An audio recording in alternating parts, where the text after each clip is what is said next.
Donald Trump এবং Israel মিলে যে পরিস্থিতি তৈরি করলো মধ্যপ্রাচ্যে, তাতে বলা হচ্ছে পশ্চিম এশিয়ার অন্তত 10টা দেশে যুদ্ধ ছড়ায় পড়ছে। মুহুর্মুহু হামলা চলছে ক্ষেপণাস্ত্র, লড়াকু, ড্রোনের।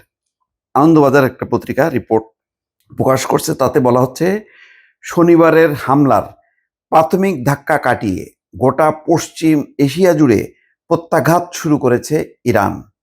ধারাবাহিক হামলা চলছে পশ্চিম এশিয়ার একের পর এক দেশে।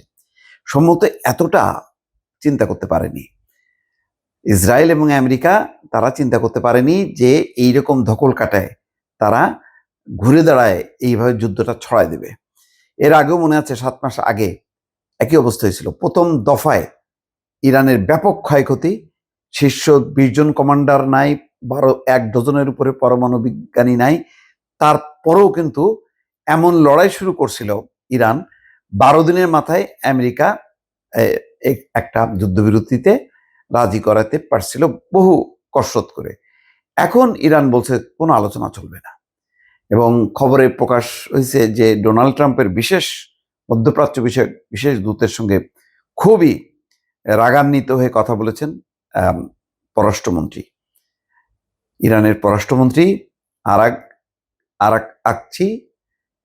তিনি অত্যন্ত ক্ষুব্ধ কণ্ঠে কথা বলেছেন, ফলে আলোচনাটা বেশি আগায়নি। এখন তলে তলে চেষ্টা চলছে যাতে ইরানকে নমনীয় করার জন্য, কিন্তু ইরান বলছে যে না, তারা শেষ পর্যন্ত দেখে ছাড়বে।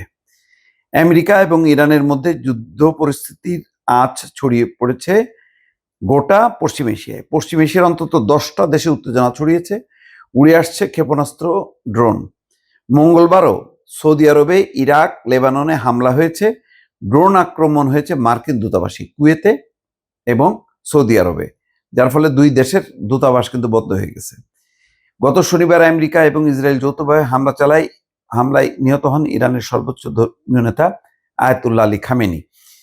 হামলার প্রাথমিক ধাক্কা কাটিয়ে উঠেই প্রত্যাঘাত শুরু করে ইরান।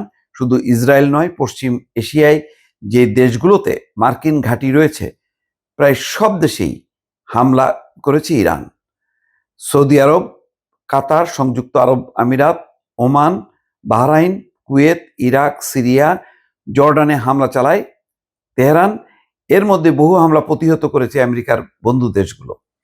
4 দিন ধরে চলতে থাকা এই যুদ্ধ পরিস্থিতিতে ইরানেও যথেষ্ট ক্ষয়ক্ষতি হয়েছে, 700-র উপরে মারা গেছে।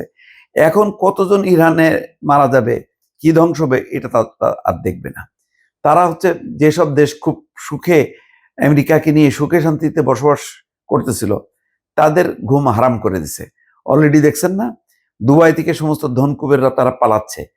জেট বিমান ভাড়া করতেছে, প্রাইভেট জেট বিমান, সেই ভাড়াও পাওয়া যাচ্ছে না, আকাশ ছোঁয়া দাম, তারপরেও তারা পালানোর চেষ্টা করতেছে। মুহুর্মুহু ক্ষেপণাস্ত্র আশ্রয় পড়ছে ইরানের রাজধানী তেহরানে। সবচেয়ে বেশি ক্ষেপণাস্ত্র পড়েছে তেহরান এবং তার সংলগ্ন এলাকাতেই। ইরানের দক্ষিণ প্রান্তে মিনাপ শহরে একটি স্কুলেও হামলা হয়েছে, যেখানে প্রথম দিনই 150 বেশি ছাত্রী নিহত হয়। এছাড়া ইরানের আরও অন্তত 18টি জায়গায় হামলা চালিয়েছে আমেরিকা এবং ইসরায়েল। ইরানও সব মিলিয়ে পশ্চিম এশিয়ায় অন্তত 19টি জায়গায় প্রত্যাঘাত করেছে। এর মধ্যে যেমন ইসরায়েল রয়েছে, তেমনি রয়েছে আমেরিকার অন্য বন্ধু দেশগুলিও। এখন এটার একটা ফয়সালা কিভাবে হবে এখনো অস্পষ্ট। ইরান এই মুহূর্তে আলোচনায় যাবে না।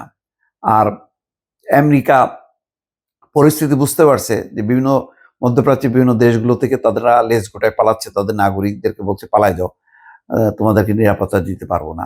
ফলে আমেরিকাও চিন্তায় পড়ছে, এখন বলছে যে চিরকাল যুদ্ধ চালানোর মতন অস্ত্র তাদের মজুদ আছে।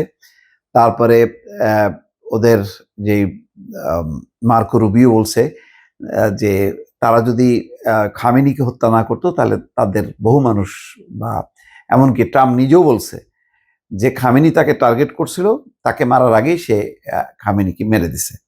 তো এইগুলো কথার অর্থ হলো যে এখন জাস্টিফাই করার চেষ্টা করতেছে আমেরিকা যে তার হামলাকে। পরিস্থিতি এবারের ইতিমধ্যে জ্বালানি তেলের দাম বাড়ানোর উপক্রম হয়েছে, কারণ হরমুজ প্রণালী বন্ধ হয়ে গেছে। শত শত জ্বালানি মানে ট্যাঙ্ক নিয়ে জাহাজ অপেক্ষা করছে, কিন্তু হরমুজ প্রণালী ক্রস করতে পারতেছে না। ফলে সংকট এক সপ্তাহের মধ্যেই একটা ব্যাপক আকার ধারণ করবে এবং যার দায় মার্কিন যুক্তরাষ্ট্রকেই বহন করতে হবে।